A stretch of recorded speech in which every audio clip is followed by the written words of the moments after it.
Welcome back to another video. TopHatPlus, subscribe, lots of cool stuff coming. Had a thought recently, what a better way to be a millennial than to have a thought, fire up a camera and put it on YouTube.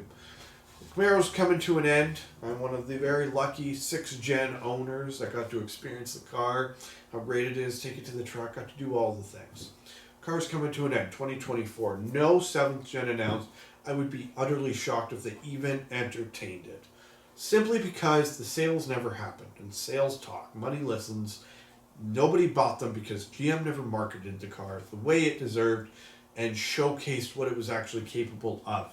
And really, only the owners know how great it is. The visibility problems aren't an issue. Like, it's an absolute travesty how this car has come to the end of its life cycle.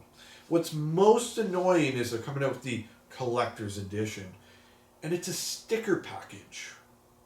It's absolutely mind-blowing to me, and I know they've been doing this for a long time, that a collector's edition final car, people were surmising, oh, maybe it'll have more horsepower, it'll have a different suspension setup, it'll have a refreshed face on it. Like, do anything. They can't do anything. And they've decided to do nothing other than more stickers.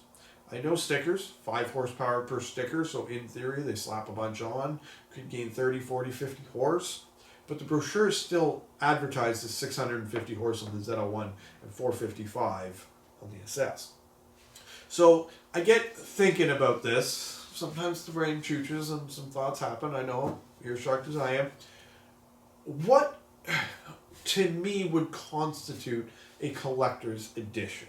I know they did a collaboration with Hot Wheels. I really like the orange with a special sticker package for Hot Wheels.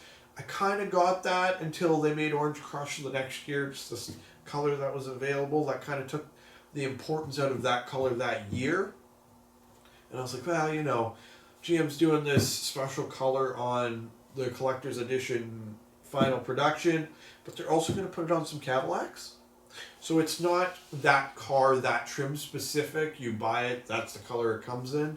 It's still going to be available and on the roads in other capacities. So what constitutes a collector's edition? Like, to me, it has to have something unique. If it's like the 1LE, for example, the SS1LE is a special edition track package, but it's not stickers. It's tires and rims and brakes and some of the options available and different tuned suspension. Like, it's the same looking car, but it does perform different on a track. So there's a reason that that car exists. Collector's editions seem to exist strictly so old guys can argue at Cars and Coffee or the Camaro Nationals, which I didn't go to because, quite frankly, I'm so tired of them, so that they can argue which of 300 cars they got. And I feel like, as a younger car enthusiast, we've kind of gone over that hurdle where we're like, that's cool, I don't care. You could have one of, because these conversations happen a lot, you go there and it's like, I have a 2016 Red SS, but I'm one of 8,000 that have those seats, and I'm one of 600 that have those seats, those rims, with this scratch underneath the rear diffuser, a dent in the exhaust tip, and then I'm one of 6 that have a tear and a paint stain on the seat.